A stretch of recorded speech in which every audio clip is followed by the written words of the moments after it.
with extra special guests today. With extra special guests, it's true. Hello, everyone. Welcome to Scarred Lands, Sins of Shelzar, Season 2, Episode 4, Dead Man's Rust, continuing our adventure through the Hornsaw Forest, or at the moment, anyway, the Broadreach Horizon. So, as Corey mentioned as we were going live, this week we have a special guest joining us.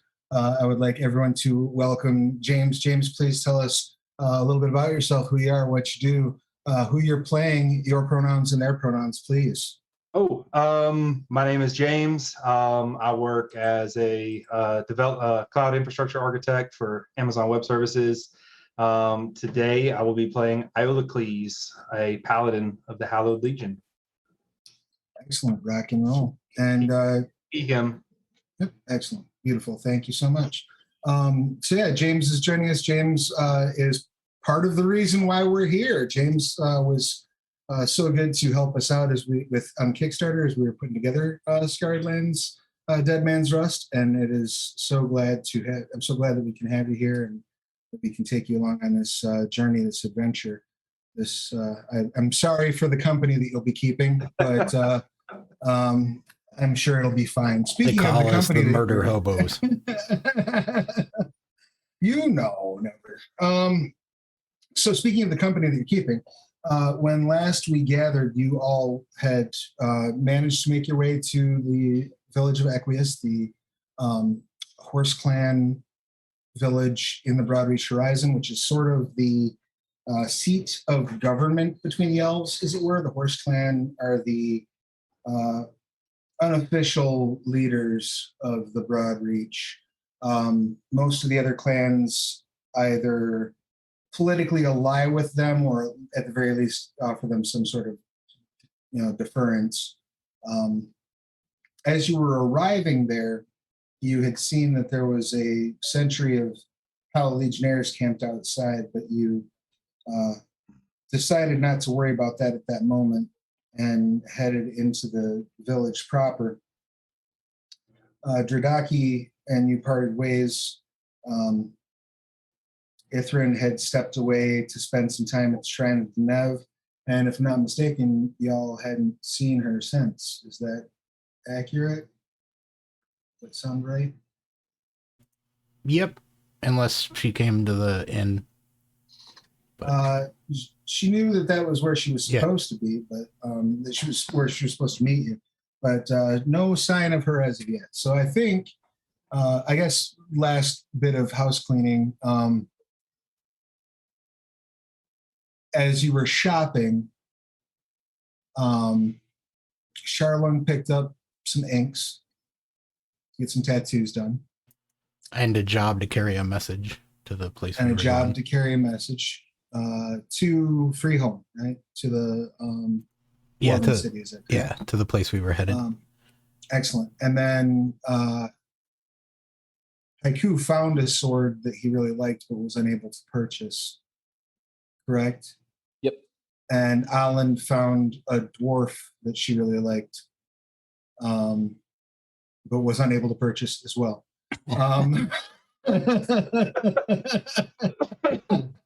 Might not have to. So the rest of you had gone to the inn. You were having a few drinks. Charlie was playing for your room and board, and you came across, you saw a couple of the sort of town council folk show up there looking a bit upset and dejected, and poked around a little bit about that, but that was kind of the end of the evening, so you all sort of retired, or were planning to retire to your rooms. Does that sound about accurate to everyone as to where we parked? I am passed out over Alan's shoulder. Oh. Yeah, that's right. You got shitty drunk. I forgot about that. All right. I also made a deal to bring back something that isn't this garbage trash that he's serving. That's right. You were going to acquire some ale on your way back through. Mm-hmm. Lovely. So let's all just take a moment. We'll pick things up with Ithrin because we have a little bit of ground to cover there. And we are expecting that Malena, who plays Ellen, will be joining us shortly. She's just running a little behind. Okay, so Ithrin, you had stopped at the All Faith Shrine when you came in. The shrine at the open arch, rather than being like one set All Faith shrine, there are 4 separate shrines set aside. And this strikes you as a couple things. One, it's kind of almost a sign of whose worship they do and do not tolerate in the city. But also that the elves are at least hospitable enough to provide options outside of their own belief structure. So those are kind of the 2 takeaways you have. As you're entering, let's see here. The shrines that are there are for Denev, Corian, Madriel, and Tennille.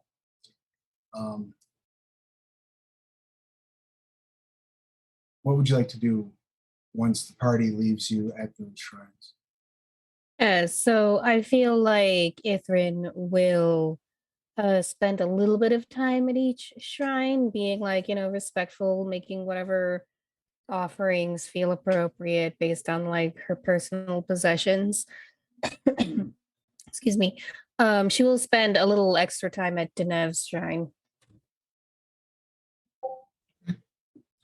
Are you engaged in any prayer or ritual apart from just the leaving of offerings?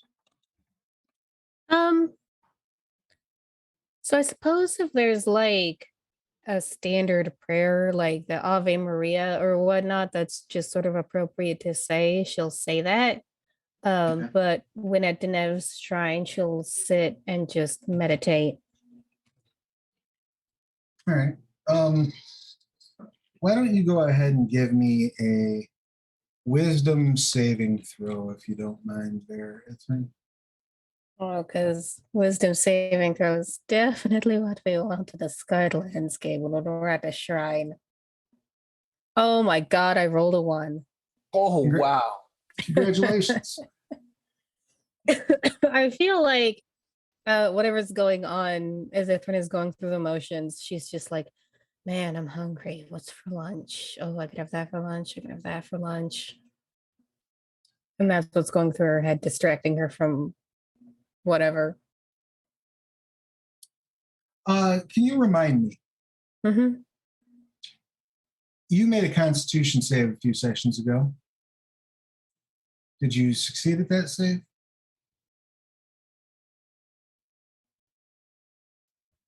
Remind me Travis. of context.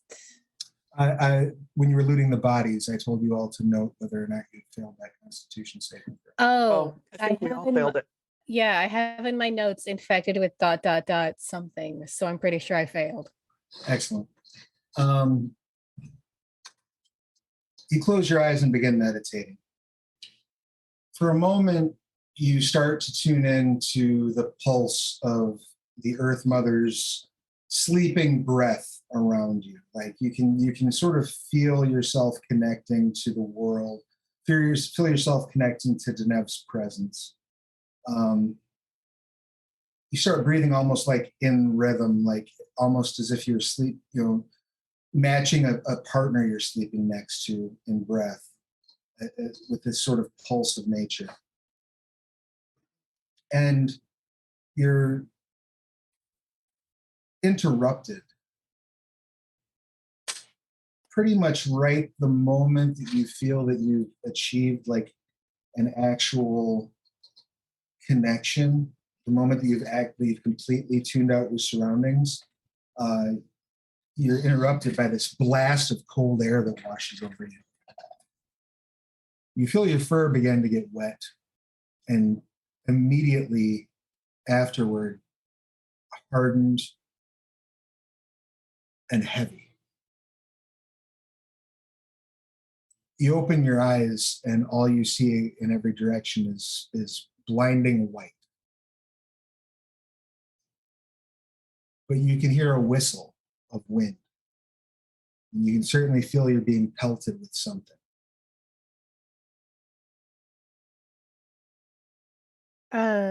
Is the wind of the whistle or the whistle of the wind, is that something I feel I should or could follow?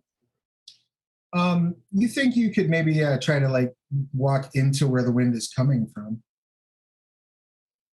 All right, so at this point, Ithrin, like, she knows she has this really cool snowflake pendant, and she's pretty sure there was a cost associated with picking that up and using it as frequently as she's had. So it's like, all right, bills come due. Let's go. Right. You start walking, and it feels like you're walking through mud. As you look down and you realize that you're about sternum deep in snow. Remind me, does your necklace give you any particular protections against cold? Let me click over to my inventory.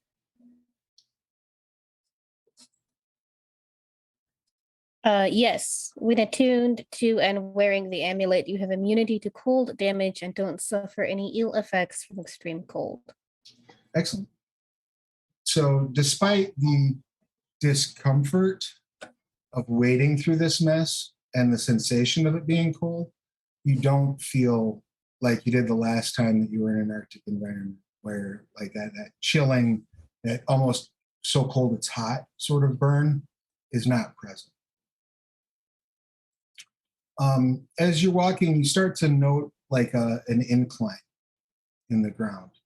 You realize you're moving upward. It's very hard to keep track of direction. You follow this sound for what seems like hours. And as the sun starts to sort of hug the horizon, you look back over your shoulder for a moment and you can see a bit of green poking out from under the white, almost like a forest under the snowbank, off to the south. I will head in the direction of the green. You turn and begin stepping in that way. Go ahead and give me a dexterity saving throw real quick if you don't mind.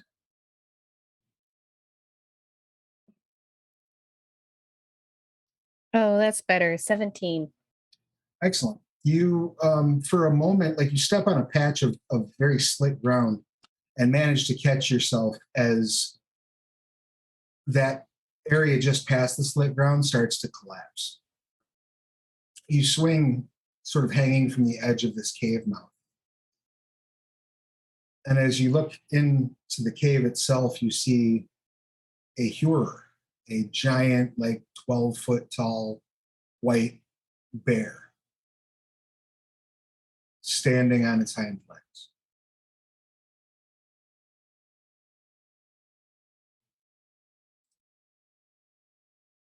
It says, "You look small for a servant of the goddess."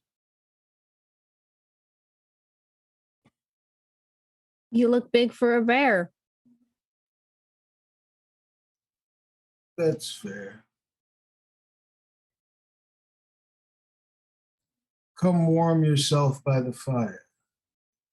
And he stops and sniffs and raises an eyebrow and turns around quickly. He says, "There must be some mistake.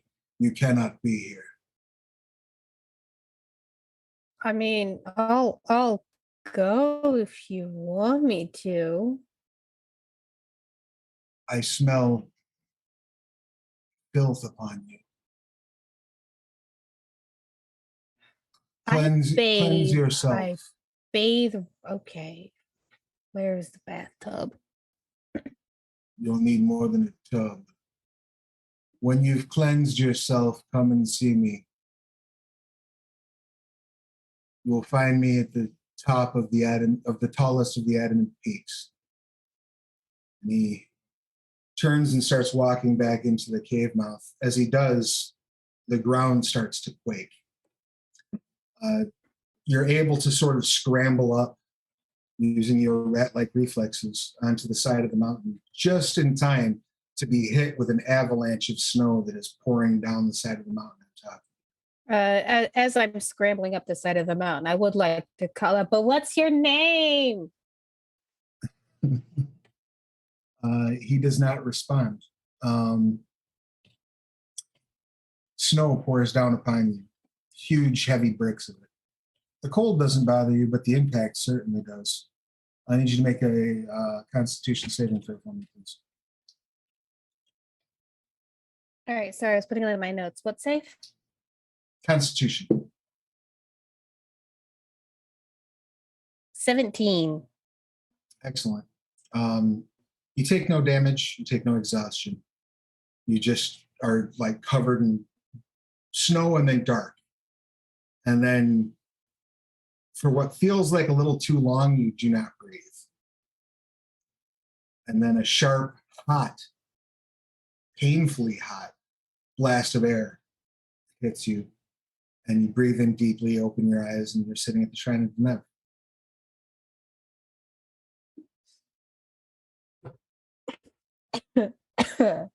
All right.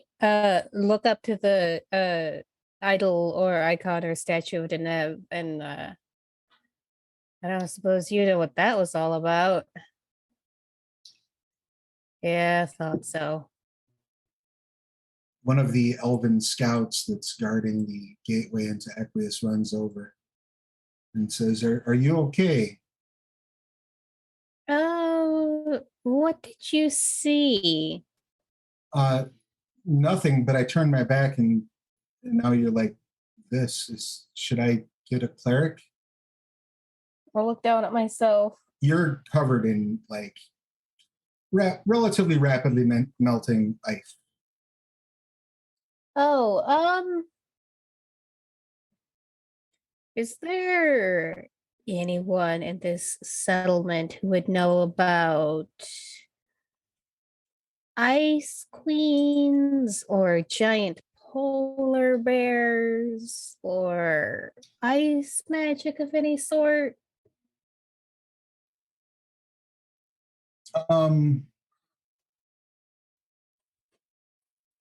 I think your traveling companion spent some time in Albania.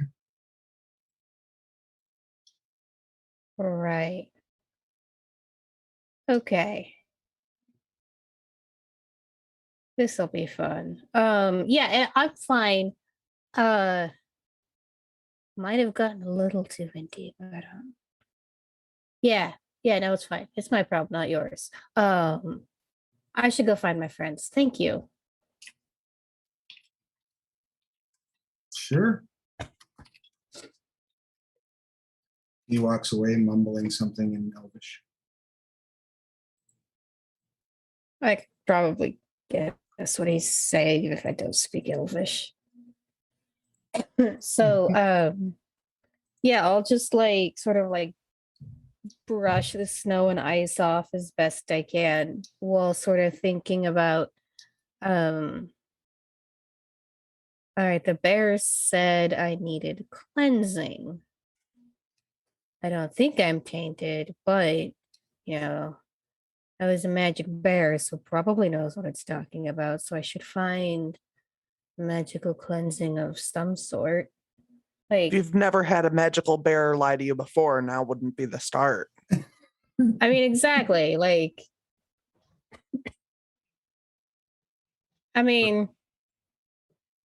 Ithra needs garbage. Who knows what parasite she might have picked up. All right, so you're making your way to the inn based on that? Yeah. And like trying to think of like what might it want her to do in regards to the cleansing stuff. Okay. You arrive at the inn, and it has been, you realize that maybe your meditation took a little bit longer than you had expected as you step in and you find Haiku sitting by himself. What is Haiku using to nurse this horrific hangover like we're talking like it's like a moonshine hangover. It's like you've been drinking turpentine. That's really what you feel like. Just everything is your eyes are just beating on the back of your skull, just trying to escape. I mean, that's probably like every day. Raw dog in life, you know. He's probably just he's an idiot. He's probably just drinking more ale, probably. So you walk in and he's drinking, it looks like Shelzari tap water, really is what it looks like. It's just like this brown, light brown, vaguely see-through, somewhat bubbly concoction that has something visible floating in it as you step into the inn.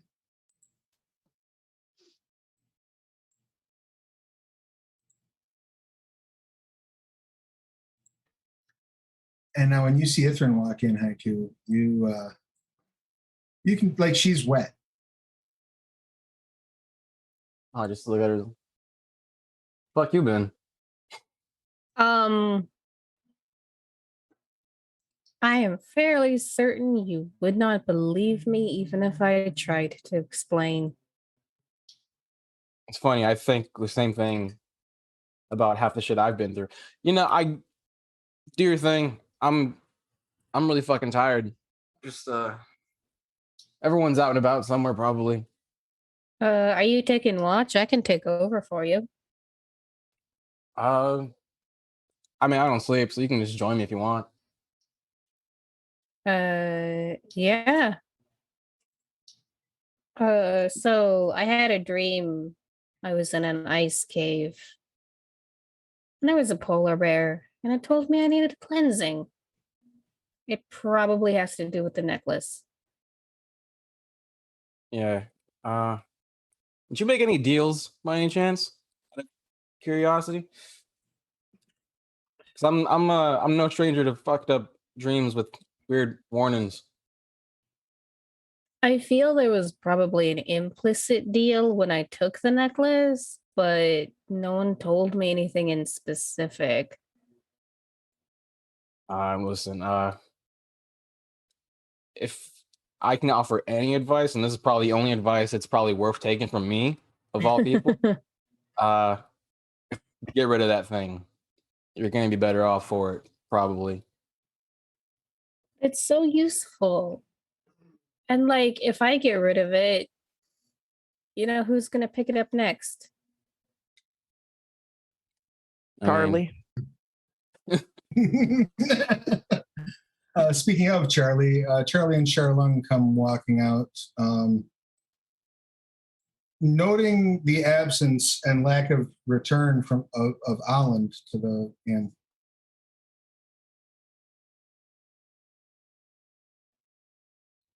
Colin's been really weird since he met that dwarf guy.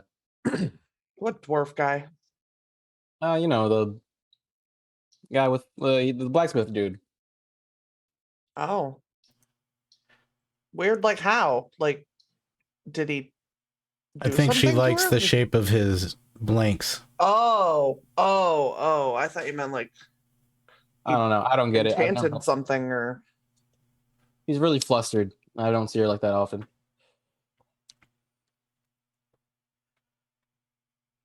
that's interesting. Like, should we be worried? Should we start planning to throw the dwarf in the river? I mean, I'm always planning to throw somebody in the river, but All right, Again. fair. probably not best to take advice from me, except for what we talked about. He was a good craftsman. Yeah, maybe this dope walking stick that like can turn into like a spear kind of thing. It's pretty dope. So you think she's like over hanging out with him? Maybe. I don't Should know. we I go look haven't for her? I haven't seen the guy that hired us yet this morning either. He seemed to be acting weird last night too. I mean, he's always fucking weird. I hate that guy. Speaking of people we should throw in rivers, I mean, I'm not above anything. We'll toss somebody in a river. I'm down. take the rest of his money You know. And speaking of your client in an indirect fashion, let's bring Alacles back out to the frontier. You are at present, and I'm going to cheat and bring Charlung's token over to where you're at. You are at the outpost. The Hell Legionnaires have set up a temporary camp just outside of Equius, basically trying to keep enough of a respectful distance from the city itself so as to not upset or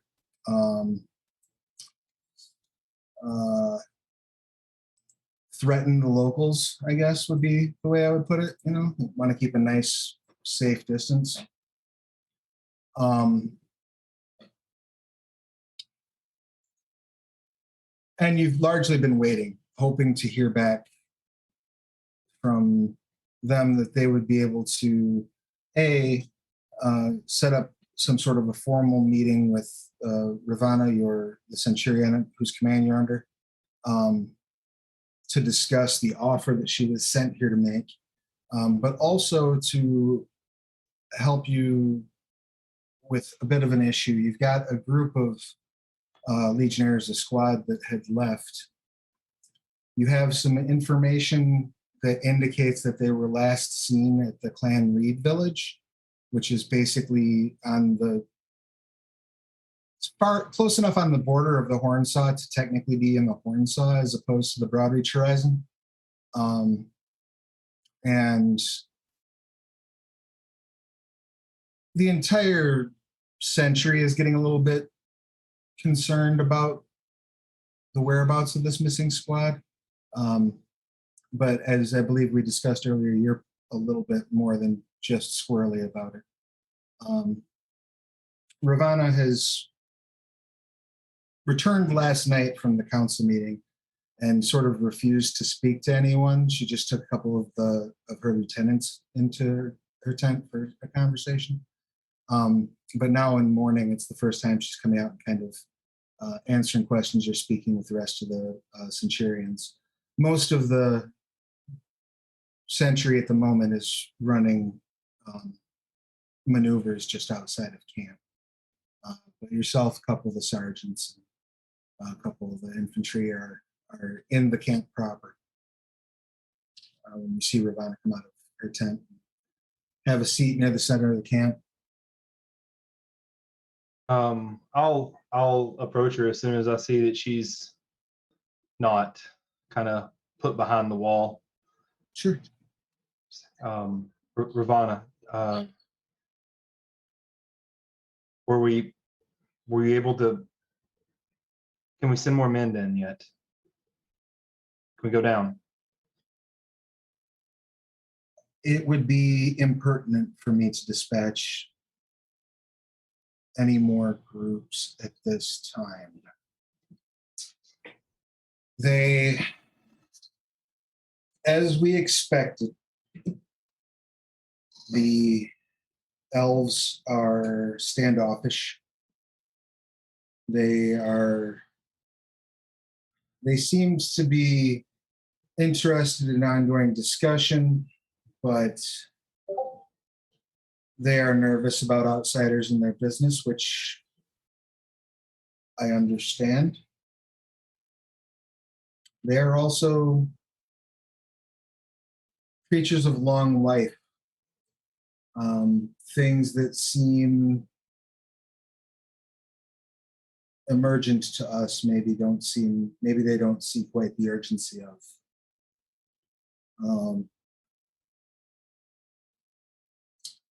I've been asked not to dispatch any more squads.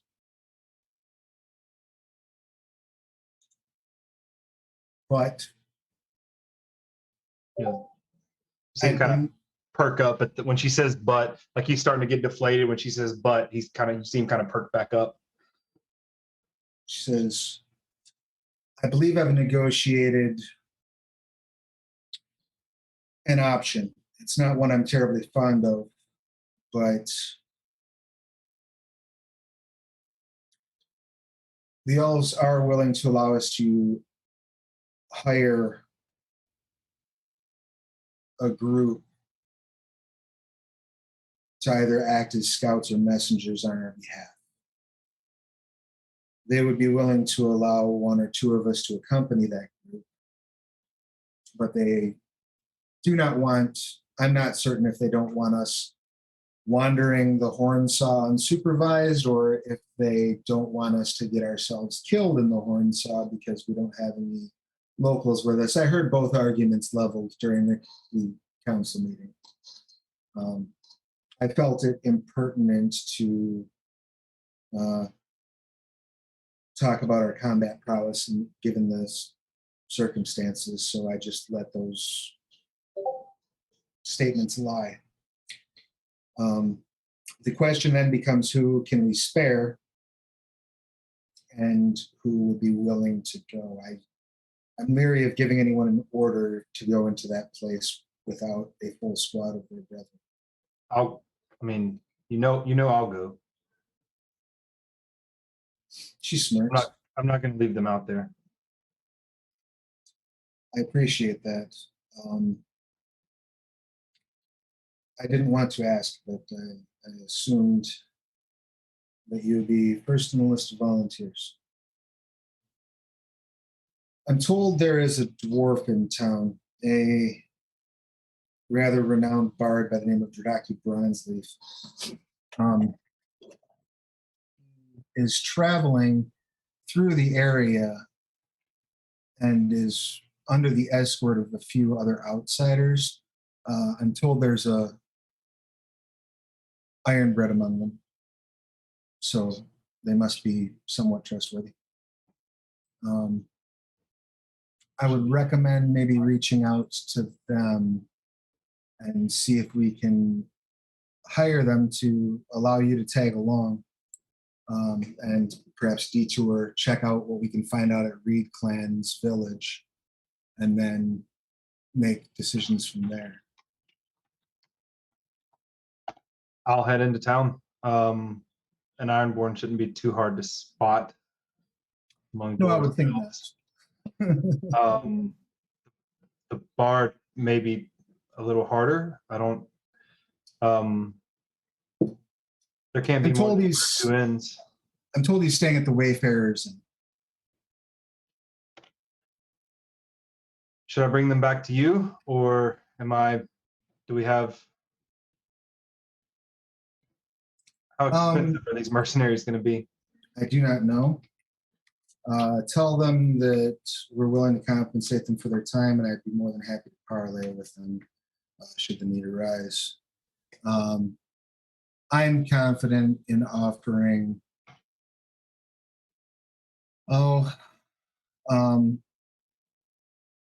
Well, we have ample coin. We have weapons that we brought with us. We have armaments that we brought with us. And I believe we have, I'll have to check with the quartermaster, but I believe we have some scrolls and other potions and magical devices if we really need to sweeten the pot. I mean, we came with supplies, so negotiation shouldn't be an issue, but it also shouldn't fall on your shoulders to handle it. So if you just want to ask them to join out here, I would be happy to work out the details with them. Then I'll go find them at once, and I'll kind of give the the beg your leave kind of bow. She says, dismissed. Oh, and leave your arms. We don't want to give the wrong impression. Very kind of fingers the long sword in the hilt a little bit, and he's like, he pulls it out, and he kind of stops and he hesitates, and he's like, yeah, okay. Fine. You can tell like his posture changes a little bit. Like he almost feels it's like when you've been wearing a watch for a decade and then you take it off and lose it. balance is wrong. Walking funny. Yeah. this weight's not right. I'm missing like 3 pounds on my hip. And I'll turn with Ravana's dismissal and head and start making my way in town to find the inn in hopes that I can find an iron bread or or the dwarf. All right. You make your way into town, and the people are fairly nice and fairly helpful. You get directions to the Wayfarers Inn right away, and it's relatively easy to find. As you're walking through the village itself, Equius is kind of a bit of a engineering curiosity to you as you walk through. This is probably the first time you've ever been in a strictly elven village. You're seeing a lot of the construction incorporates the nature around it itself. There are several homes that are just literally hollowed out inside of trees. You can see there are a number of rope bridges that go from treetop to treetop. And with your sort of tactical mind and tactical training, it doesn't take long for you to notice just how well this place is constructed to be defensible from the trees. You're fairly certain that if your whole century came riding in here to try to take this place out, if they had any advance warning that you were coming, you would be in for a very close fight. And that's very intentionally designed from the beginning with guerrilla warfare in mind. Absolutely. Yeah, this place is set up to be infinitely defensible. And knowing what you know about the ease with which the Broadreach elves move through the trees, yeah, there could be 100 of them up there with arrows pointed at you right now, and you probably never know it. Kind of just looking around like when you see like an ex-soldier walk in a restaurant and start pinpointing the cameras, just like, like looking around. And then once I find it, I just walk into the inn and I'll walk like just in front of the door and take a couple of like shuffles to the right so that the doorway is open, and then kind of pause there and get a good scan of the room and see if I see an iron bread or maybe a dwarf that looks less native and more like a visiting traveler. When you step in, you see there's a orc behind the bar. The orc is like cleaning a glass, but there's an oven right next to the bar, and like as soon as you open up, these cooking smells hit you. So intensely. Am I there? You are. Yeah, this is in the inn itself, in the front room of the inn. Okay, I'm gonna pay close attention to what's going on because I'm gonna try not to let anyone drink that while it's still that. Right on. That's fair. So you're hit with these cooking smells as you step in, and like to the point where it like reminds you of something. Like you can't quite place the memory, but you know it's like childhood and it's happy and it's maybe a familial baking experience, but it's just at the tip of your tongue. You just can't place it. You see him kind of tilt his head, and his eyes will close very briefly. And those who are perceptive enough might see him kind of reach up and touch like a strap that comes over his shoulder, where there's he's got like a small loop like strung over his shoulder. And you see him just kind of reach up and like gently kind of finger it a second before he kind of shakes his head and then goes back to surveying the room. Beyond that, you see a group of 3 folks sitting at a table. Go ahead and describe yourselves in your current states. I'm sorry, there's 4 folks sitting at a table. I just forgot to bring Charlene back. So let's start with Charlene since I forgot you.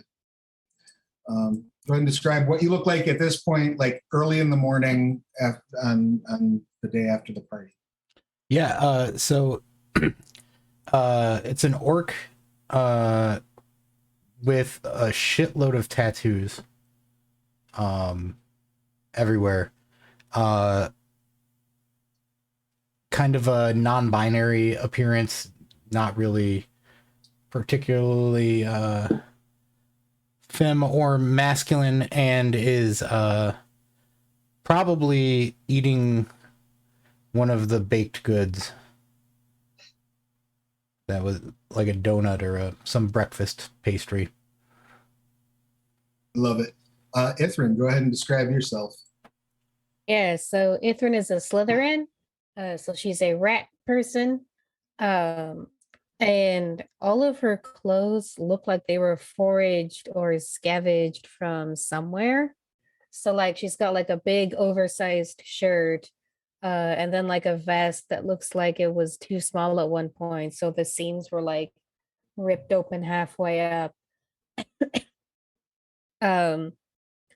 She has a lot of pouches, like Rob Liefeld level of pouches, just filled with like snacks. But like she's also wearing this snowflake pendant, which looks really expensive and really well made and is quite clearly magical. And like has nothing to do with anything else that she's wearing or about her appearance. Excellent. And Oh Charlie. yeah, she also has like the word jerkin of like just like all the writing on her shirt. Oh, that's right. Yes. I forgot about that. I can't Yeah, remember that- what phrase was on your shirt. But it was a good one. Yeah. And then Charlie, go ahead and describe yourself. Basically, I'm like a person, only better because I'm a cat also, and I'm orange and wearing leather and probably jotting in a notebook because I think Charlie is going to write a satire about having to work for idiots. It's gonna be like that that show about working in like in stores. I forget what it's called, retail. Except it's gonna be like working for this douchebard that keeps being annoying. Beautiful. And lastly, Haiku. What does Haiku look like on this fine morning? You see a really just like greasy looking tiefling with like every like part of his body, that like exposed skin is kind of like covered in some kind of like scars and stuff like that. Greasy like pulled back skin or like hair. His horns were broken off but are now replaced with like some like piercing like attachments, like they cover up, so they finish the horns and like in the iron tips. Layered with like some like snake skin like armor and like a hodgepodge of like other little pieces of armor that he's kind of just like collected throughout his like travels. And a tattoo on his hand. It's like a circle with like a triangle in it, and the triangle has like an omega symbol inside of it. And he's drinking the ale, and he looks around the room and he kind of just sees you, and he goes, "Oh shit, guys, it's Breck. He's here. Breck, it's us. Breck, come over here. Hey guys, look at I Breck. absolutely told you shouldn't be drinking that. What? It's People of Cascade, it is time for you to wake up and realize the truth of the city you live in. Neither the FSA nor Fulga Tech care about you. The brain implant Cascade gives you for free is just a leash on your mind.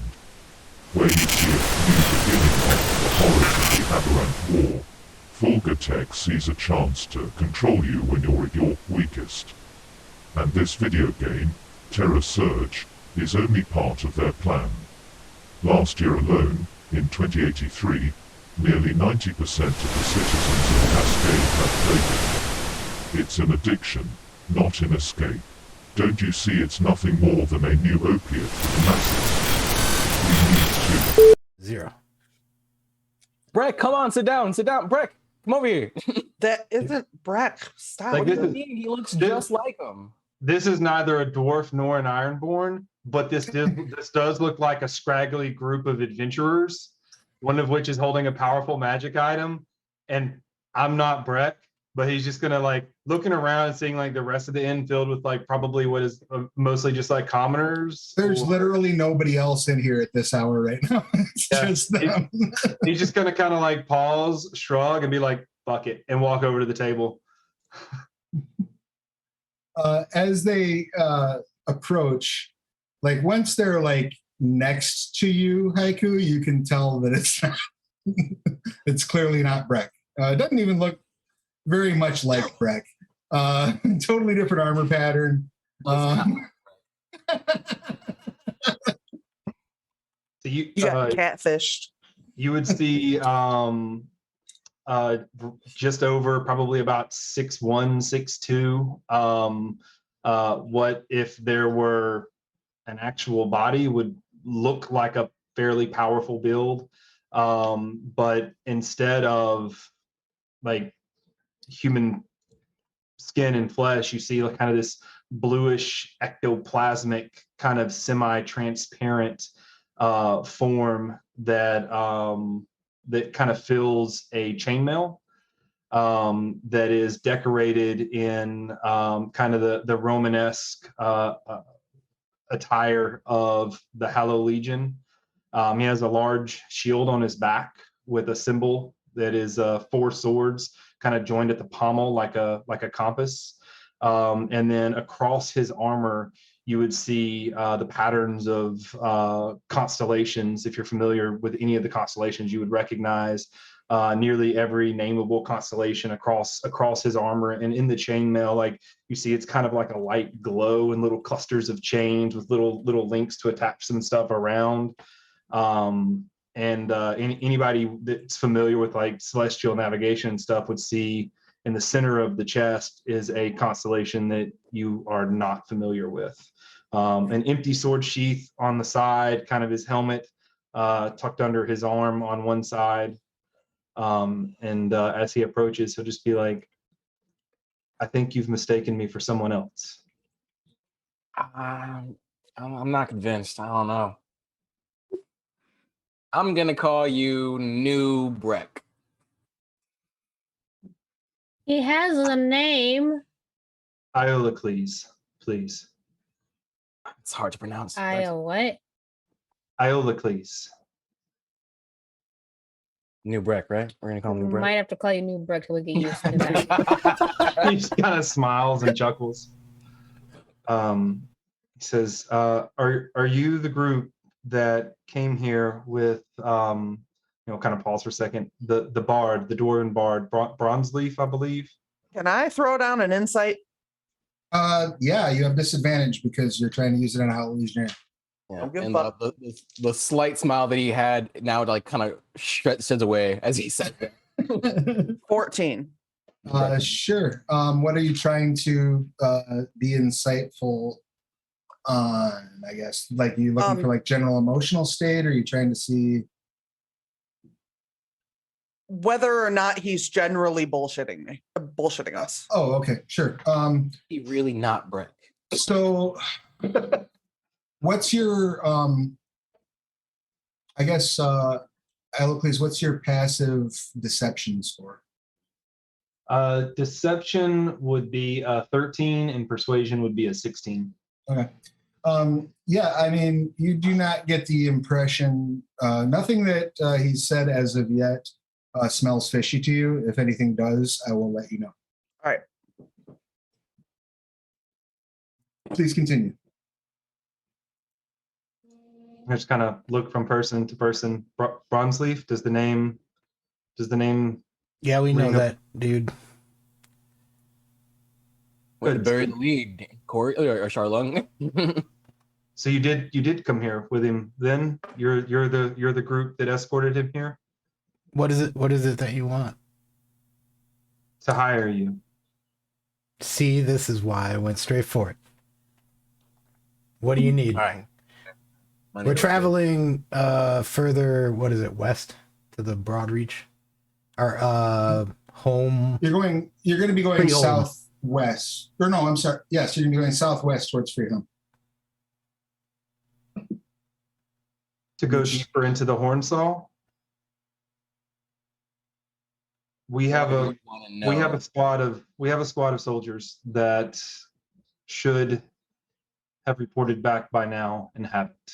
We can't afford to send more groups of the same in case the same happens to them.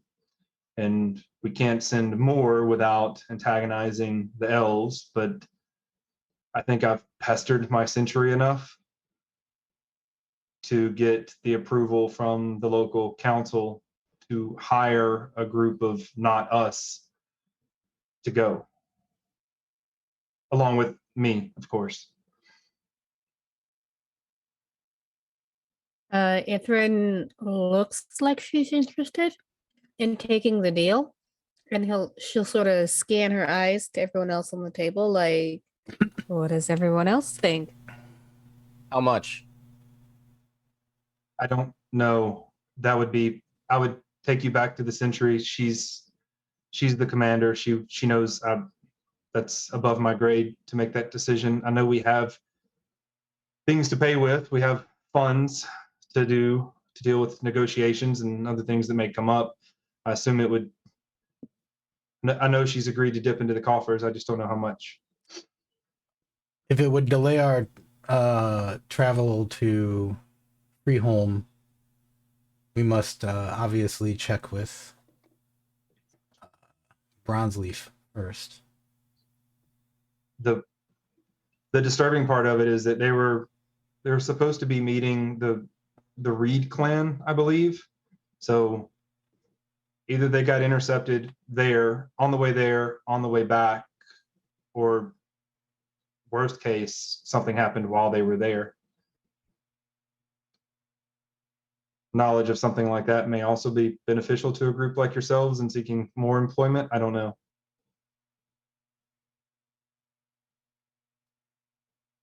While you're considering that, hold that thought, everyone else, because I'm going to reel us back in time for a moment. Yeah. Holland. Yeah. Where did you bed down for the night? Were you in a room by yourself? Were you in a room with anyone else? I don't kiss and tell.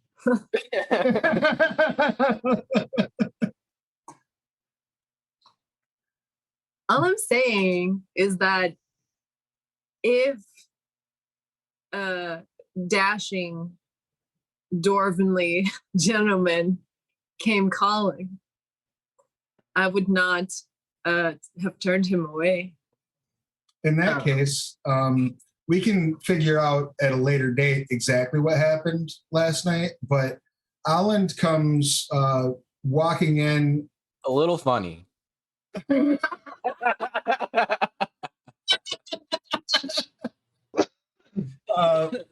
Full on iron bread walk of shame into the inn. You ever seen a newborn horse? I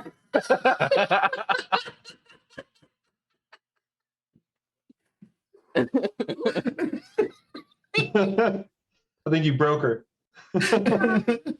God, by Talos, this can't be happening. So I will come in and I will like sit right next to Haiku, and I'll put my like hammer on the table and I'll say, the first person who asks me why the long face is gonna get hit. All in this is new Breck. He's gonna give us money for things. Oh, excellent. I also do weapons if you're really in the spending mood. I've got a fine sword, thank you. It's Iolocles. Mm-hmm. New Breck. Okay. New Breck. Do you have a nickname? No. Now you do. I mean, he has a name. It's just Iolocus. Iolocles. Hey, I was close. You were.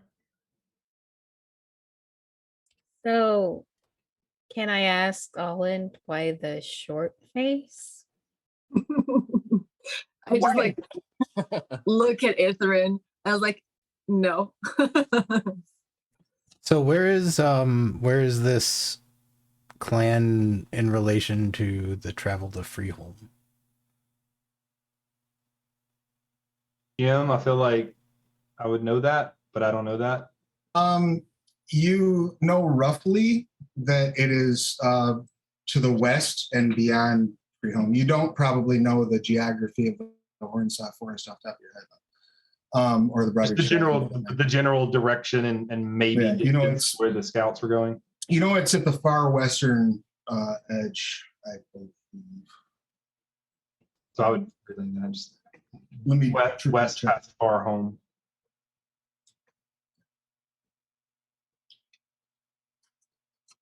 And your GM has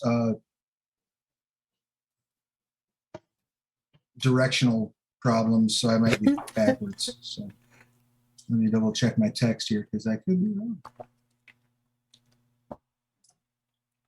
I'm just wondering if we're far east. I apologize. It's the far eastern end of the Broadreach. Opposite direction of where you were going. It's to the northeast of the Crimson Temple. You know that much, which is a serpent hole. It's an area that's considered holy by worshippers of Mormon. What is it? The Crimson Temple? Yeah, the Crimson Temple. I'd probably give like that as a landmark, but not anything about who it may or may not be worshipped by. Yeah, if you all want to make a Can I? religion check, you're welcome to.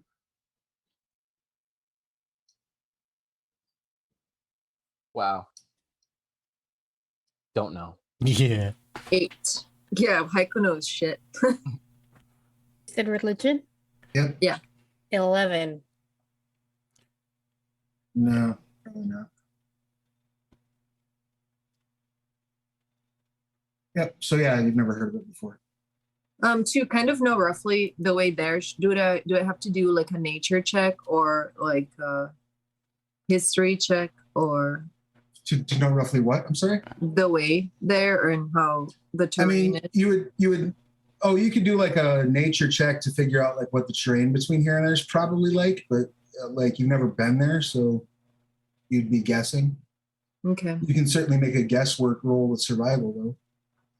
But would I be right to know that, if we were going to head that way, there's probably maps that would be provided? Yeah, you can assume.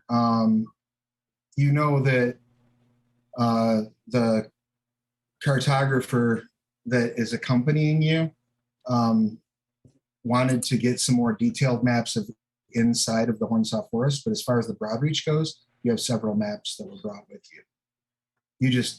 It's not your job. So, Right. Yeah. You don't usually I got march a on those. 17 on my survival check.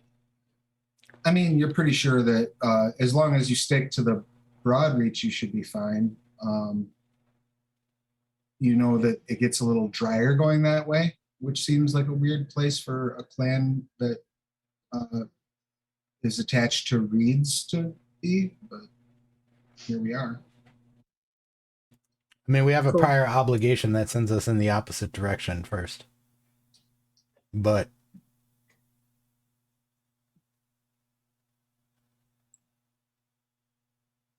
I look around at everyone else. You want to go see what they're offering for this job anyway? It's about that time Jordaki comes walking in. He looks like he hasn't slept. The dwarf, your friend, right? And I'll point to him at the door as he walks in. Friend is a loose term, Newbreck. Yes, sorry, no tales or autographs at the moment. He walks over. Can I get some eggs or something? I whisper in Iocles' ear. He's a bard. He's kind of full of himself. Stories aren't that great. It's kind of a piece of shit. I'm gonna wink at Charlong just a little and look back at the dwarf and say, "What's an autograph?" He turns on his heel and like looks at you for a second and then says, "Oh no, that tracks." Turns back and starts collecting his food and walking over. An autograph is a signature of a famous person. I'm sure you'll remember when your soul reconnects fully with your armor. There a good reason to ask for those? People like them as keepsakes of meeting, great storytellers and thespians and the like. Like behind him, I'm going like. Interesting. So if you're not a fan, what brings you here? He starts like mashing up. He's got like a full breakfast plate and he's just taking his fork and like mixing it all into one pile of just mixed up food. Like a KFC bowl. Got it. Yeah. I'll very, very briefly kind of recast exposition and tell him what I told the party. So I see. And you all want to go talk to the centurion? I would like for them to, yes. Let's go. He picks up the plate and pours the rest of it into his face and sets it down. Great stuff, Zug. I could stand a detour. And whatever the centurion pays, I'll continue to pay you as well. Yes, I'd like to see what the rest of the Broadreach looks like before we go back to. This time I'm whispering in Haiku's ear. Damn it! I was hoping he was gonna make us drop him off first. Now we gotta carry this guy all the way there and all the way back again. I'll look at this guy. We just. I'll look at Charlong and kind of point at the door and say, "Was that the prior commitment that you spoke of?" I mean, he is still paying us. Problem solved. I'll take you to the centurion. Excellent. You lead them to camp. You all make your way over to the camp. Do me a favor, if you don't mind, real quick. Ella, please go ahead and give me a Constitution saving throw, which you will be making at disadvantage. Which spire are you? Adamantine. And that gives you which benefits? That one is. Let me double check. Oh, but you're a paladin, right? Yes, I'm a paladin. So you'll make the saving throw straight up. No advantage. Oh, okay, I'll re-roll it then because I had rolled at disadvantage. Yeah, go ahead and roll straight up. Roll another d20. 18. Excellent. Hey, Travis, what was the blacksmith half dwarf name again? His name was Bark, which is short for Bartholomew. Okay. And I have minus advantage on death saving throws is the adamantine perk. Beautiful. Love it. You all arrive at the camp.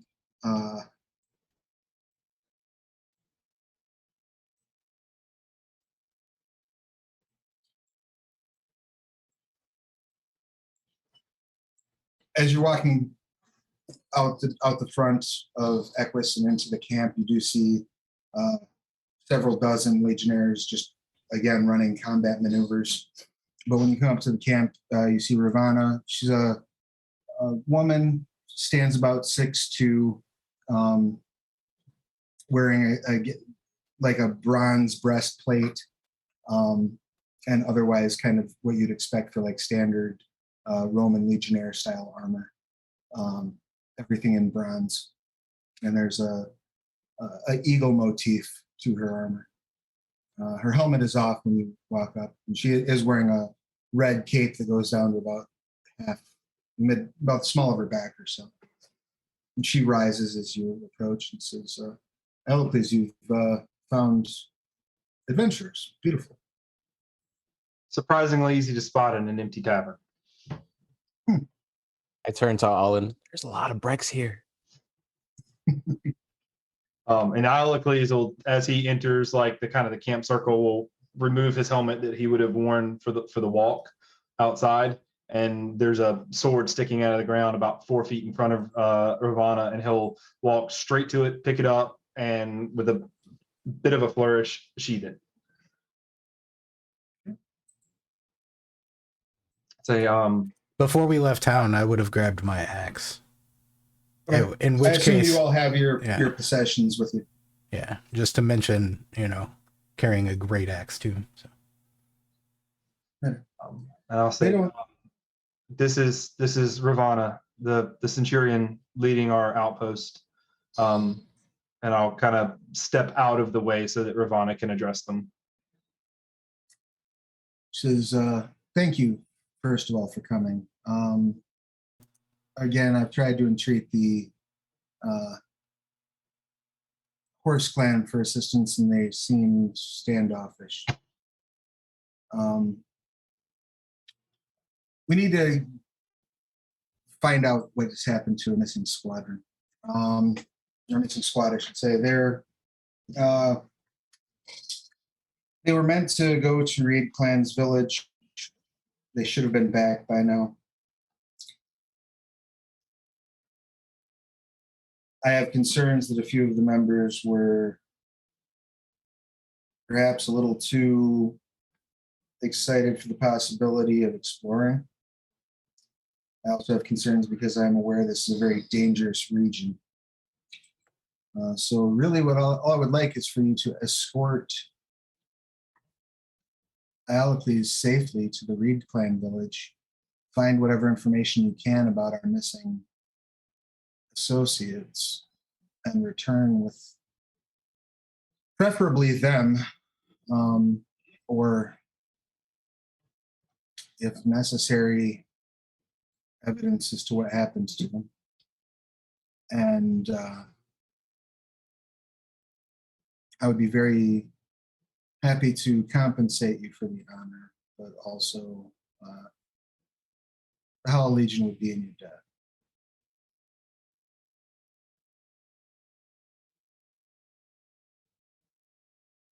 How much is worth to you?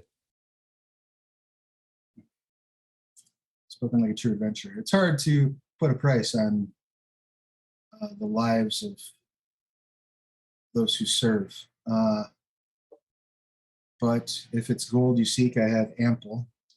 If you need weapons or materials, I can provide them. When we were sent, yes. we were sent as a diplomatic dispatch, so I have a relatively well-stocked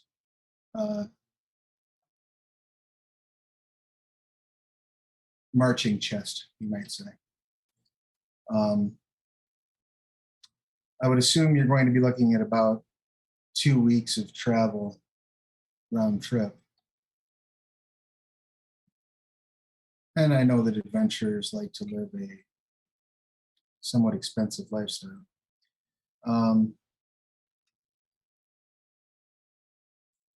What say you to 20 gold per day for each of you?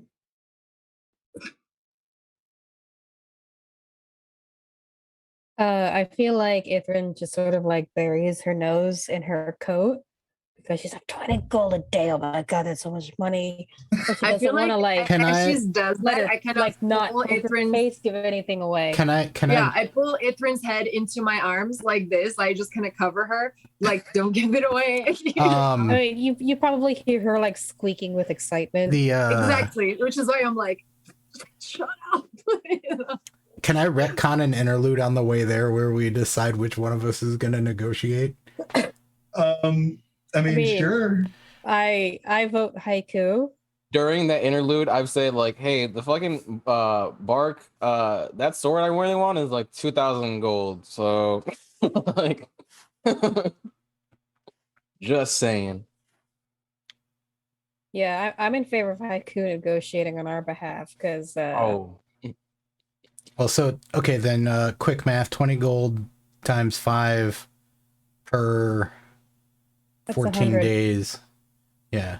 A week on Skarn is 10 days. So 10 days is a week. So 2 weeks is 20 days. Or I'm sorry, 8 days. Woo. All right. 2 weeks is 16 days 1,600 gold. total. So 320 each. Yeah. No, Wait, what? it's 1,500 each. It's 20 gold per day per 320 person. each. Each 20 of us gets that much, right? Yeah. Yeah. Um, Well, 20 per day per person. 20, 200, during that interlude, what were we like 160. ideally looking for? Because we're getting that from these guys, and we're getting 5 gold a day from Yeah, I mean that adds another 5 gold a day for 2 weeks to what's his name's. Jerdaki. Yeah, and we get another apparently capable warrior to sling a sword with us. It seems like a decent deal to me. And besides, I feel like Breck would want us to do this one. 30 gold a day. She says, done. Anything else? And she holds her hand out, and like one of the legionnaire lieutenants like walks over with a scroll, and she just starts writing out like a disbursement order. Anything else? Do you need potions? Any poultices? Do you have any precious metals or adamantine or unusual weapons? Yes, we have raw adamantine ore that was mined from the mountains in the valley. Where I can't part with too much of it because this is meant as a gift, but I could probably say part with 20 pounds of it. Whoop. Much obliged. You won't regret it. I will make her something later during your trip. Excellent. Anything else? She signs, and the other legionnaire rolls up the scroll, hands it over to Alapis to take to the quartermaster.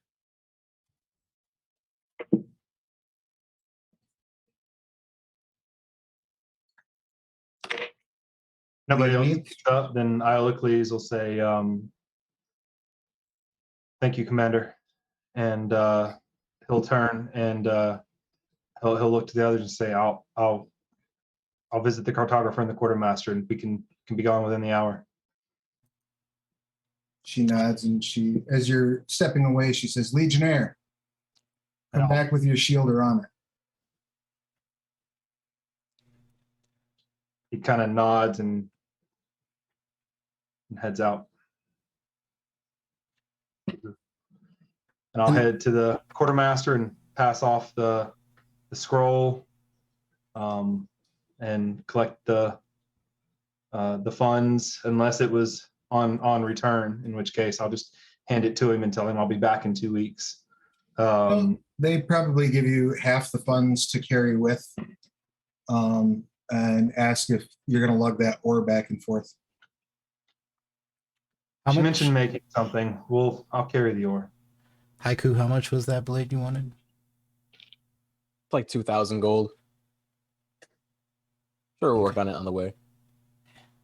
And I'll visit the cartographer's tent and see if they have a duplicate of something that covers maybe terrain and main routes and general border between kind of the broad forest and the actual Hornsaw and those sort of things, and see if there's something that's not the only copy or the original that I can bring back to somebody who may be a bit more versed at that than myself.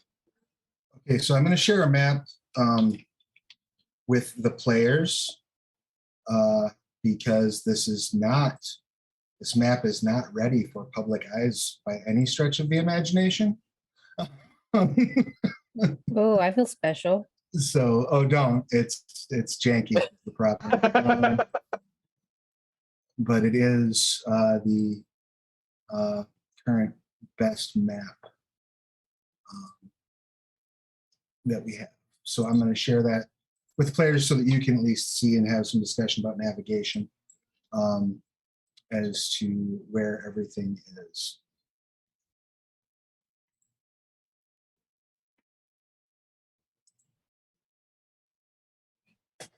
And if you've been following the Monday meeting notes, which you should be over at the onyxpath.com, you see that Mr. Cheney and I are currently working on the art for this for this module. That includes maps. So is everyone able to view that? Yes, and we're headed to the Reed clan. Yes. It's number 21. Yes, and you are currently in Equius, which is the horse clan.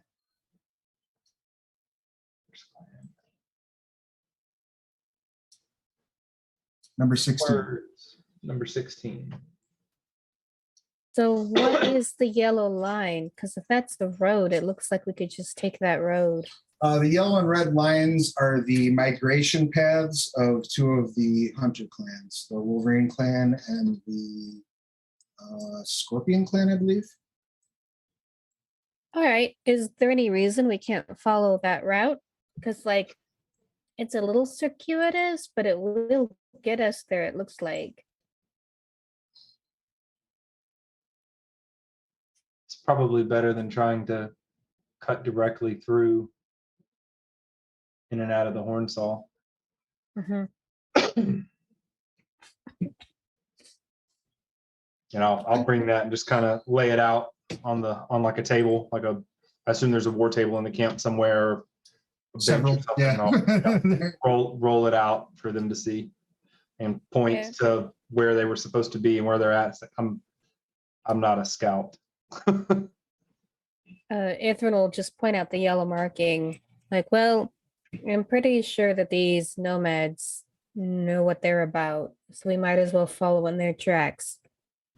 Yeah, if the reason these paths aren't straight is because over time, you know, people learned that was a hard area to pass through, so they go around it. Yeah, and there's probably like we can rely on there being things like wells and maybe game trails and useful things like that. If any of you want to make any history checks for the areas that are marked on the map, particularly the areas that you would be going near or passing by, you're welcome to do so. Could I make a nature check based on my idea of like, let's just follow the migration trail? Sure. Yeah, absolutely. 13 for history. Okay. 7. Botched. Awesome.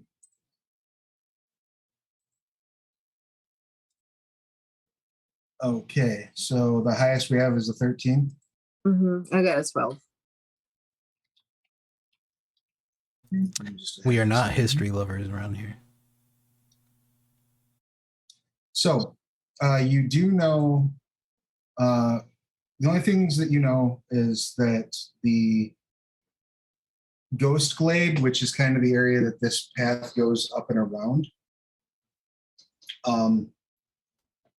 was once the home of the Unicorn clan. And when the other clans of the Broadreach returned from trying to cleanse the horizon, the unicorns didn't make it.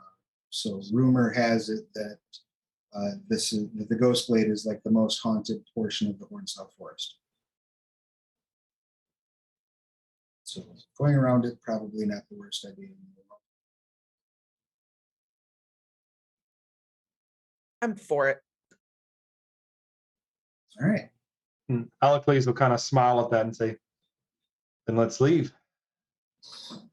Excellent. Any business you wanted to attend before you take off? The message that I was supposed to deliver, did it seem time sensitive? No. Yeah. They didn't expect, it was very much a since you're going that way, Yeah. as opposed to like, get this emergently to my cousin. Yeah, I might just write a note saying that, I expect to be there within the month. We had a small detour we need to take, and send it to that person. That's fair. Any other concerns before you leave town? I'll write a note to Bark and just slip it under the door to his shop, I guess. Yeah. Okay. You walk up to Uh, Bark's shop, which doesn't have a door. It's a tent. I'll go on the side of the tent and slip it under the tent flap, I guess.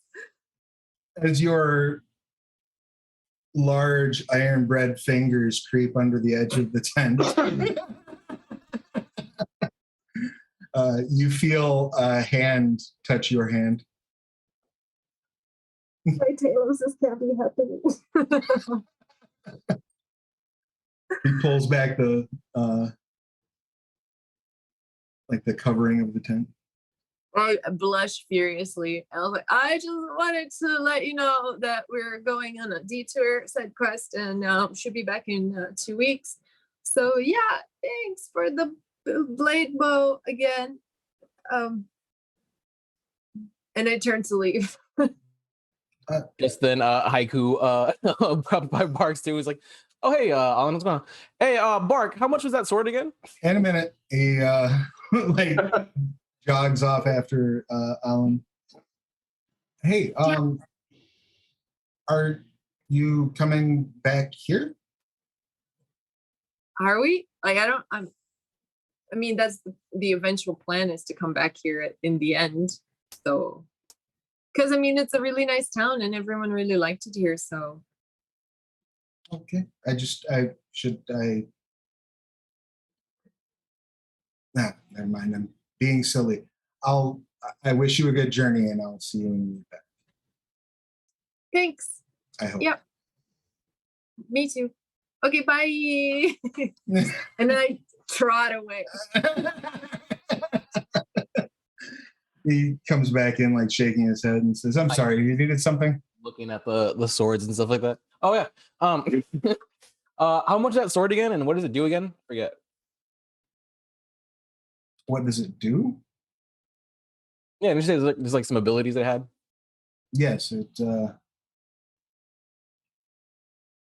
what did I say it does? All I remember was it glows when something's Well, it nearby. glows in the presence of undead. And it's a +2 sword. It glows. Does an extra 1d6 radiant damage to undead. And how much was it?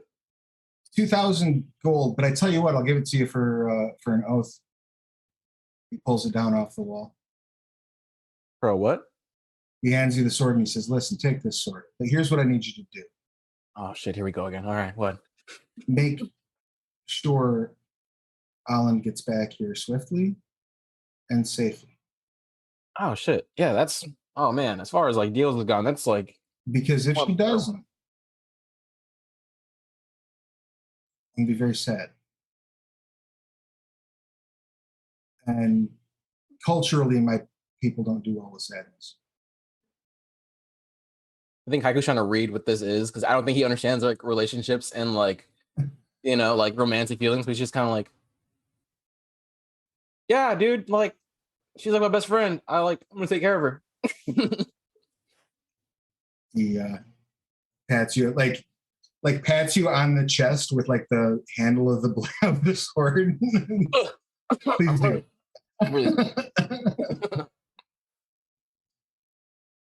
Thank you. You can bring it back with her, and then we can discuss payment. Awesome. Thanks. Oh, this is so sweet. Anybody else have anything else? On the way back into town, Iolocles would have asked Alland what the adamantine was for. If he had asked, so he asked me, and I would tell him like, oh, I am a blacksmith and I'm getting proficient with using adamantine for better weapons. and other things like chainmail and, just I love my craft and I can't wait to get better at it. Will it be useful to you on the road? I mean, I smith while we're resting, right? Like I have a cart that has all my stuff that I drag behind me like a horse-drawn cart, like literally. So I don't think 20 pounds will be too much of a hindrance for me. Will it, Travis? Like DM question. Am I going to be really slow and exhausted if I take another 20 pounds? It's not going to have, I mean, here's the deal. Dragging your cart around a forest is going to be exhausting. The extra 20 pounds ain't going to make much difference. So if you want to bring the forage with you and the cart with you, yeah, you're going to be fighting exhaustion all the time. Wait, I will be exhausted, or You'll be fighting exhaustion all the time, yeah, because you're dragging a wagon through a forest that doesn't have roads. but we did that on the way here And you suffered exhaustion. a couple of times. Every night you had to check against exhaustion. Yeah, but I only actually became exhausted like one time out of all of the time. I'm just saying it will not have an impact on the amount of exhaustion your risk of exhaustion. Just bringing the cart is going to be a problem. So if you're going to bring the cart anyway, bring If we're planning on coming back here, we could leave it. But how am I gonna make Rivana something on the road if I don't have my shit together? Fair point. Plus, where is Ithrin gonna sleep? Can't Ithrin just like wild shape into an animal and pull the cart for us? You know? I mean, I am literally a horse. theoretically, that is within the realm of possibility. Just like have her be like a rhino and just have You her gotta like, convince her to do it. And she can only wild shape for 2 hours a day right now? Half your druid level, I believe. I will look that up, but I believe it's half your druid level times number of wild shapes you get per day. So And it does say on my thing that I am unencumbered. Does that mean anything? Yeah, your personal gear does not give you encumbrance. You're not carrying so much weight that you're encumbered. But if you're dragging a wagon through uneven ground with broken trees and shit, I mean, it's going to be tight. yeah. I 2 mean, hours we're a day, used to it, twice a so we day. don't even think about it. We probably just Right. Yeah. I mean, assuming but that this is you're going just- to be dragging the cart. right. This is just like you're still thinking in a Shelzari mindset of like, oh, there's either roads or it's just sand. Yeah, you're right. And if I am thinking like that, I would totally insist on bringing my cart because I have no clue since I am from the desert and I've just seen this little bit of forest. And I'm probably like, how much more forest can there be really? And so I'm 100% Did you look at bringing my cart. Did you look at the same map I did? Yeah, but All I right. don't know that it's they're just little like green. drawings, you know? Yeah, Alan, you're as stubborn as a horse. you Um, don't say. And now I only have like 250 pounds of weight I'm carrying, so it's fine. Okay. Meanwhile, Haiku sometimes sleeps in that cart. Or not even Yeah. sleeps, just like rests. Well, yeah, no, that's the thing is if anyone else gets encumbered, they can take the rest in the cart. Love it. All right. Yeah. So I after kind of the listening, Iolocles would then say, I'm not entirely sure if this was supposed to be. I don't know when I'm supposed to do this, but here, and we'll just go ahead and pull the adamantine out and hand it to Holland, and then we'll take the half of the gold that I took up front, which would be like 240, I think. 15 Per 15 head, on, yeah, 15 on 16 days, 240, I think. And we'll go ahead and give everybody their gold. All right. Cool. He's trusting, like I think maybe out loud. Like I'm telling you, he's New Breck. He's the same. You're I just right. look at you and be like, it was authorized to be paid up front. I collected it, but now it's been paid. You just made an awesome contract, Haiku. Haiku for negotiations. I like. I go for the fist pound for New Breck. Come on. I kind of look at it a little confused and I just like, There you go. New Breck, guys. With that, you head out on the road. First day of travel. Why don't we have Eloise roll a d8 for us? You can have that honor of, or I'm sorry, roll a d6 for us. Just a single d6. 3. Excellent. Your first day of travel, getting outside of the city of Equius, is relatively uneventful. This area is largely populated with small game. You probably do see a couple of Horse Clan patrols around, though you get the suspicion that there are probably a lot more that you don't see. And you're able to, who's going to handle the actual navigation, finding places to rest, so on and so forth? I don't mind using my survival to do that since we're like outdoors and in the wilderness. Okay. Anybody going to help, or are we going to just do it solo? I'll help.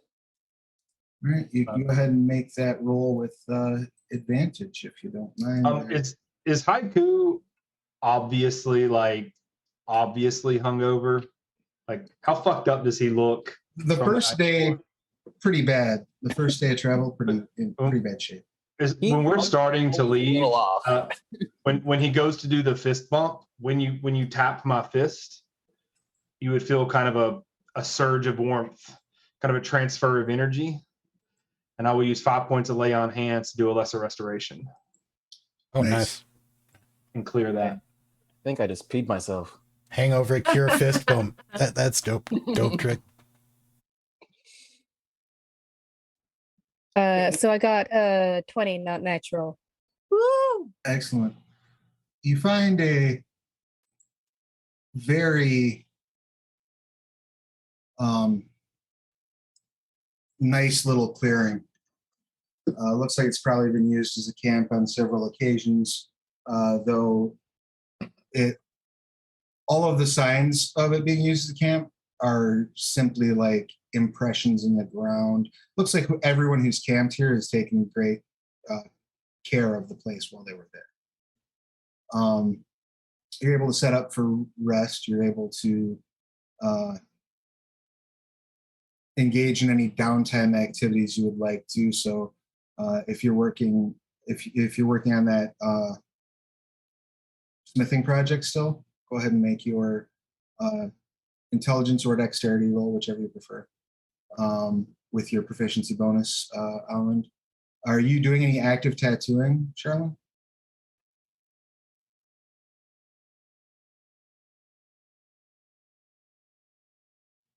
You're muted, sorry. Silly mute buttons. I don't remember the prices on the tattoos that I was interested in. Sorry. Let me double check those notes. I thought you had sufficient ink on you. I just didn't know if you'd started. I think I do too. I just You got that sick one that was like super like fluid, right? The sick ink. Does anybody else have any downtime activities they're engaging in? I'm still working on that script. Okay, why don't you go ahead and I'm make a gonna roast the performance? fuck out of these people. Go ahead and make a performance check. I love Charlie's motivations. You're gonna write 16. the history of Skarn Part 1. Yeah, it's coming along beautifully. You've got ample material, so that's not a problem for you. Since you have two people who don't actually sleep with you, what is the watch situation going to be? Iolocles would happily offer to allow people to sleep and kind of keep watch, but pointing out that like I don't have any particular like proclivity for seeing in the dark. But that if they need the rest, I'm happy to give it to them. I don't turn down sleep. I can see in the dark. So the two of you are going to sit up and do rest or do watch. Yeah. Just like the old days with me and old Breck.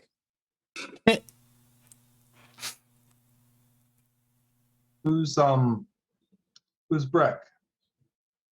He's kind of a prick, but he's a nice guy at the end of the day. You know, he's kind of like really like I don't know. He's just kind of everybody's business, but he's well-meaning. You know.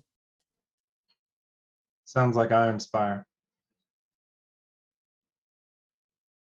Don't trauma dump on me. No, I'm just kidding. No.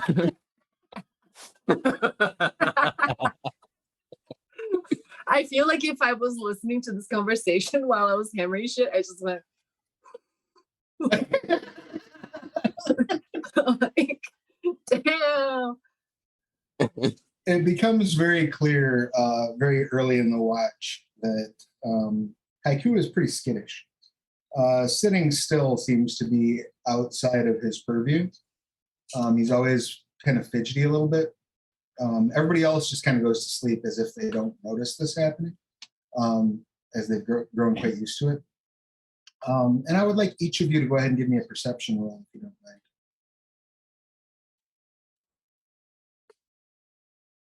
14. 13. 8. Also 8. Okay. 3. I noticed shit. Literal. You're shit. tired. You've been dragging that cart. Oh no, are you? Yeah. Oh, you settled on drag. I lost track of what you settled on. Sorry. Oh yeah, go ahead and make a Constitution saving throw for me if you don't mind. There. Oh, sorry, I fucked it up. I totally told the Thanks. teacher she didn't assign homework. I'm like eyeballing Charlie, like, did you really just have a teacher on me? Like, what the fuck? No, that's not a saving throw, but I guess it works. 18. Yeah, you're good. No exhaustion.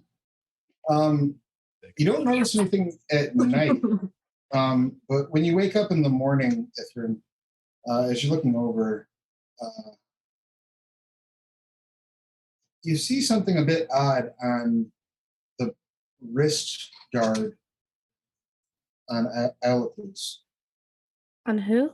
On Alipis, Okay. you see a patch of something on his wrist. I will try and investigate it without waking him up. He's not sleeping. He doesn't sleep. I'm probably like stoking the campfire. Like I probably went out and chopped down a little bit of wood right at the edge and trying to get the campfire as the morning starts to come around, trying to get it going again for to be able to warm rations and things with. So I feel like Ithrin would just like look at it and like cock her head in a way that like you could tell that she had noticed it.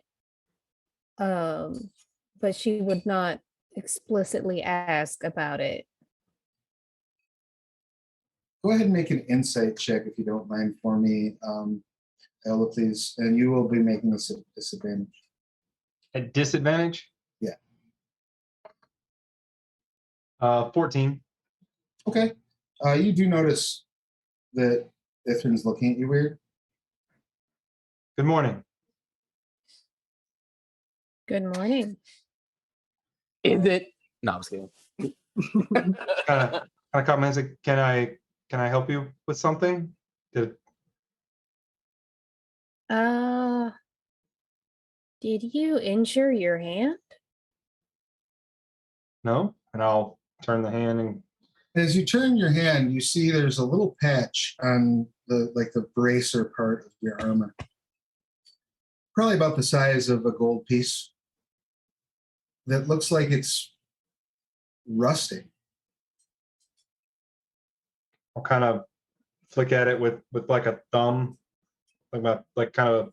I don't really have a nail, but I do have like magical gauntlets. I'll kind of flick at it with the thumb of the gauntlet.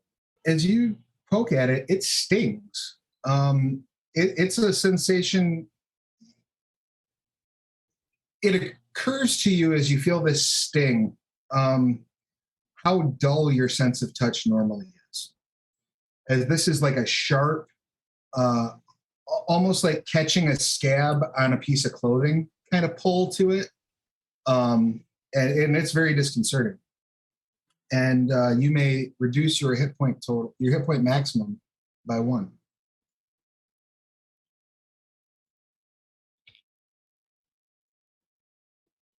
Done. As a couple of pieces flake off. I'll just. No, I didn't injure myself. And I'll just confusedly kind of look at it in silence for what is probably an awkwardly long amount of time. Excellent. Well, let me know if you want healing magic. I'll brush some sage or something over. Perhaps. I'm going to kind of take my other hand, and gently rest over it. Okay. And use like a point of lay on hands and see if it has any effect. Seems to have none whatsoever. And then I'll pump 5 points in and do like a restorative effect versus like it probably wouldn't occur to me to do disease because I'm immune as a paladin, so like poison or something. What if I tried to cast Identify on you to see what spells, if any, are affecting you currently? Oh, sure. Just kind of hold the hand out. You get the feeling like he's probably agreeing just because he's confused, and he's just like, "That's an idea. Yeah, do that." Can I cast Identify on? Yep. Go ahead and give me just a caster ability roll. So it'd be charisma with proficiency. I'm going to use lucky. That almost didn't help. What is it? My spell attack modifier? Yep.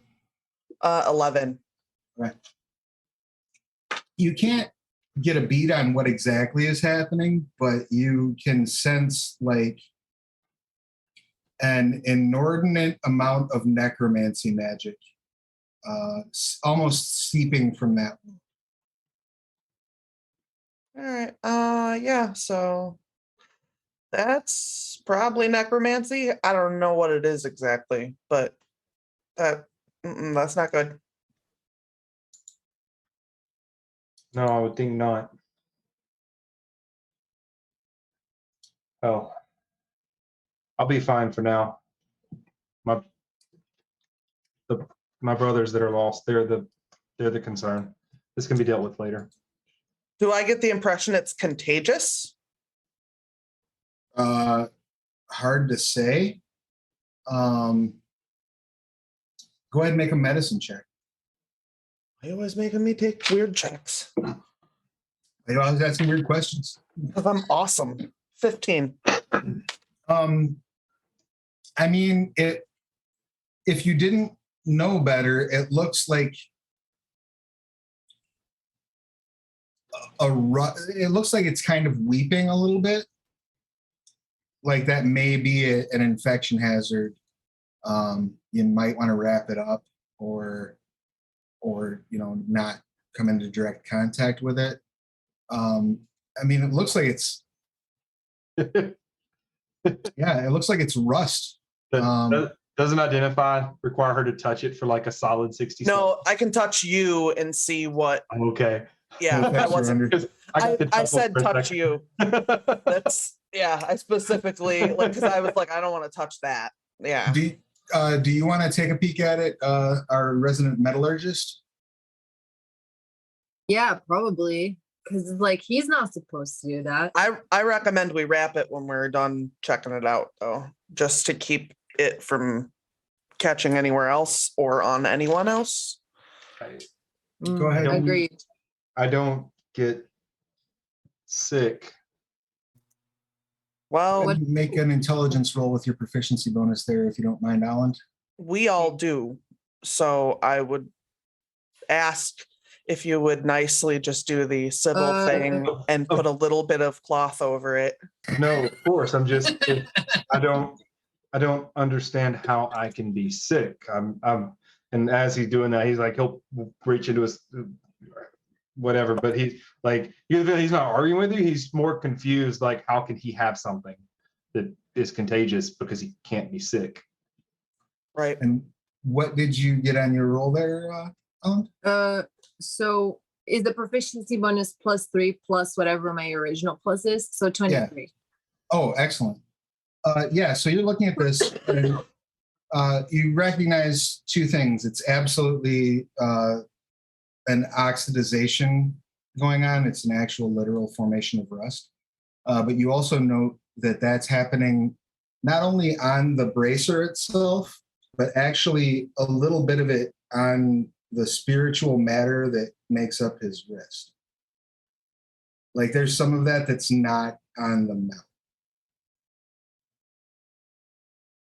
That can't be good. Gross. Chop it off. Wrap it up. Yeah.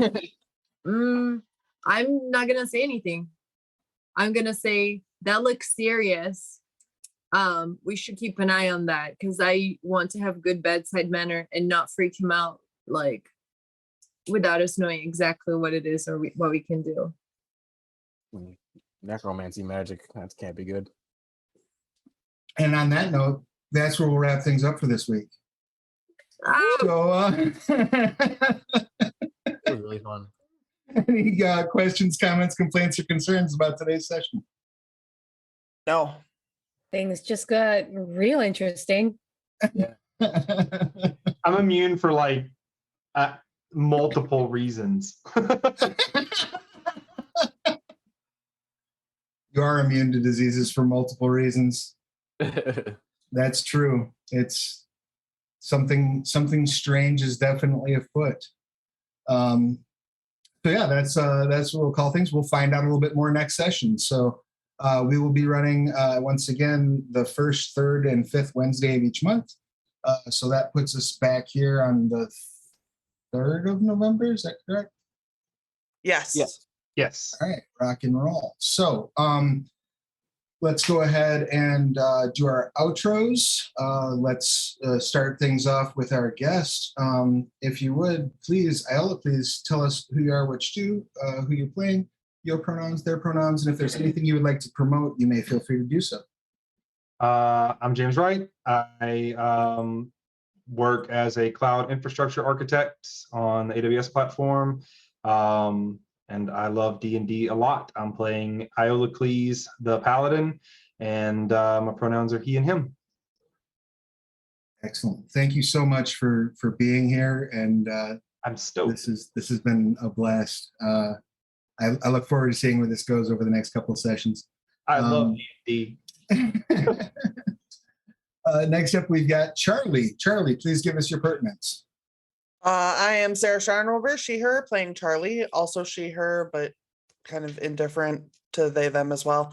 And I am an author and I do YouTube videos and I play video games on Twitch. I'm just kind of everywhere. So if you're, except Facebook, I don't do that crap. But on Twitter, I'm always on Twitter. So I'm Wordsmith Sarah basically everywhere. So there you go. Excellent. And next up, that brings us to Haiku. Please give us your pertinence.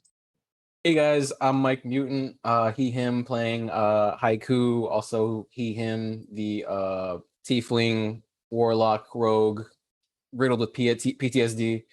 In real life, I am a comic artist when I feel like it, because art block is kicking my ass. But when it's not, I'm doing comics and stuff like that. You can find me pretty much everywhere. Also at Mike Mutant. Beautiful. And next up, that will bring us to, let's have Alan. Please give us your pertinence. Okay. I'm Elena. I play Holland, who is a Sorry, my cat's eating something. I will kill this cat one day. Not literally, because I love her to death. But I play Alland, who is an ironbred fighter, who is falling in love for the first time. Again, since my quadruple divorce.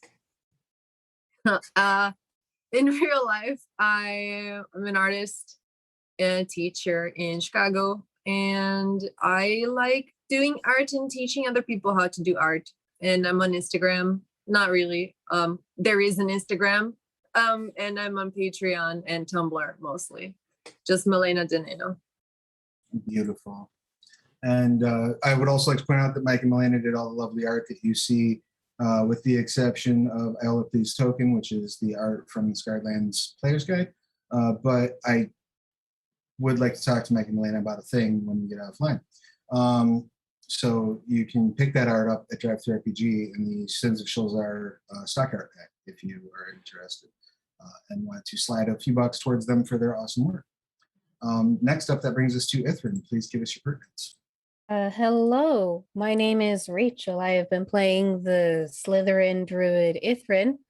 We are both she, her, and I am an RPG writer, editor. I do things with words and games. I do them in Los Angeles. I've been streaming a lot recently. You'll find me tomorrow, Onyx Path, running the penultimate session of Changeling the Dreaming, and then the next day, Friday, I will be over at Vorpal Tales running Call of Cthulhu, Masks of Nyarlathotep, and then next week I'm going to be playing Vampire 5th Edition Sabbat on not Wednesday, Monday with Occupational Hazard. So my schedule's pretty full. Follow my Twitter to find out what I'm up to. All over these interwebs, rolling dice, climbing in your windows and rolling dice with your people. Yep. And that brings us to Charlung. Please give us your pertinence. Hey there, I'm Corey Frang, aka Narf on the interwebs, on Twitter and Twitch, Narf37. I work on a video game. I'm a UI programmer for Caves of Cud, which is a super fun roguelike if you're into those sorts of fun classic roguelike games. It has a pretty big update coming out soon, which is super cool. So go check that out on Steam or Itch.io. I also occasionally play with Vorpal Tales. I believe I'm playing Sunday at 4. We're starting up a new thing, it's an Atlas Games Kickstarter project that we're working on. But yeah, I don't remember which one. I'm sorry. Plangea.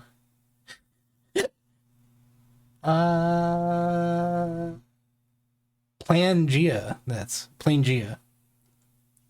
That's it. Looks really cool. Prehistoric D&D setting. Nice. Dig it. And that's on Vorpal? Yep. Sunday. Sweet. So definitely check that out on Sunday. I guess that leaves me. I'm Travis Legge. He, him, they is fine as well. I run games. When I'm not running games here, I run them occasionally over at Plastic Age Plays. I also write them. A couple things I want to make you aware of. We are in the final hours of the Werewolf the Apocalypse 20th Anniversary Edition Apocalyptic Record Kickstarter, which you should see the link for in the chat in numerous places. If you've not yet supported it, you should now run over and do so, partially because it's Werewolf and it's awesome, partially because I think we're creeping up on that art bump stretch goal, and partially because if you support it at a level that gets you PDF, you'll also get a copy of Icons of Rage, which I got to write for, which is awesome. One of my tabletop characters from like playing Werewolf is going to be in Werewolf. It's mind-blowing. 16-year-old me is jealous as hell. Speaking of things that I worked on, we do have, if you supported Technocracy Reloaded on Kickstarter or have gone to getting backed it, make sure you're checking your emails because the jump start just went out to backers today, and I'm super proud of it. So I would love to hear your thoughts on it. And what else is news? Make sure that you're checking out on my Twitter and my Facebook or following Rich Thomas on his Twitter for resharing all of the Inktober sketches from Crossroads Continent, because that is Rich's home 5e setting. I helped with the People's the Crossroads Continent book. Lots of cool creatures, lots of cool stuff getting shared on that. So you can find it on Rich's Twitter, or I'm resharing them as well, and you can follow Rich through that. I think that's everything I need to tell you about. Oh, and of course, you can go and support Dead Man's Rust on Back Your Kit right now. If you back it, you can get immediate access. I think it's like within 24 hours, you get access to the manuscript, so that you can bring this to your table as well and figure out what is wrong with Iolocles, ahead of the game, if you want spoilers. If you don't, then don't do that. Just back it and then don't look at the manuscript. Anyway, I will be back here on Saturday. We will be kicking off the Storypath Showcase for Dystopia Rising Evolution. There will be zombies everywhere. It's going to be great. I look forward to sharing that adventure with y'all. In the interim, if you've not yet done so, please be sure to follow, comment, subscribe, all that good jazz, wherever you are encountering this media. Make sure that you are supporting the Onyx Path and helping us continue to make awesome games for you. And please make sure you're getting vaccinated, wearing a mask, and remaining socially distant. We're not out of the woods yet, folks. If you're eligible for a booster, go get one. Take care of yourselves and each other, and we'll see you again real soon. Bye.